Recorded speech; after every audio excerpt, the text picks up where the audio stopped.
इम्तियाज साहब, पुरानी और नई मरदम शुमारी से एक वोट बैंक पर क्या असर पड़ता है? देखिए बहुत असर पड़ता है। इसी के ऊपर है कि जी कराची में काउंटिंग नहीं, और ये बात दुरुस्त नहीं है। ये MKM और जमात इस्लामी इस इशू के ऊपर बहुत अरसे से बात कर रहे हैं और बल्दियाती इंतखाबात से कहीं पहले से बात कर रहे हैं और अदालत में से भी रुजू किया है। और MKM की और जमात इस्लामी का जो मामला था, फिर जमात इस्लामी ने थोड़ा उससे अगेंस्ट आए।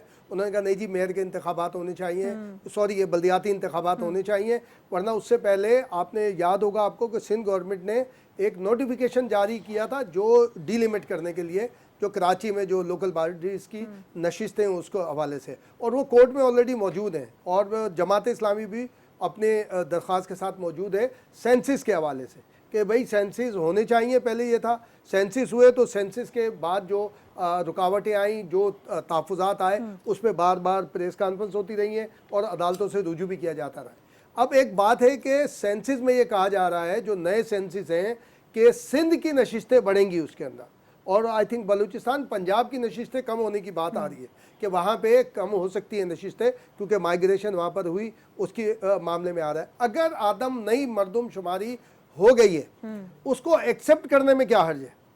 गलत या सही 2017 की भी थी ना, बहुत तहफ़्फ़ुज़ात थे उसके ऊपर, वो तो फौज देकर आई थी, उसके बावजूद तहफ़्फ़ुज़ात थे, नहीं तस्लीम कोई कर रहा था, मगर फिर भी सब हुआ था। तो जब 2023 की हो गई है, और तो उसके अंदर हर्ज क्या है उसको तस्लीम करने में? वही मैं जो पिछले सेगमेंट में जो बात की थी, जो कमर दिलशाद कह रहे हैं, फरवरी का 2 महीने के अंदर डीलिमिटेशन होती है। और जो अभी ये मुश्तरका मफादात कौंसिल का जो सूबाई सूबों का एक इजलास होने जा रहा है, अगर वो इसको एक्सेप्ट कर लेता है, ये जो मरदम शुमारी है, तो उसके बाद उसमें नई डीलिमिटेशन में कोई प्रॉब्लम नहीं है। कहीं नशिस्तें बढ़ेंगी, कहीं कम होंगी, और वो ज़रूरी नहीं है कि जो नशिस्तें बढ़े वो पीपल्स पार्टी ही की हो, या MKM की हो, या जमात इस्लामी की हो।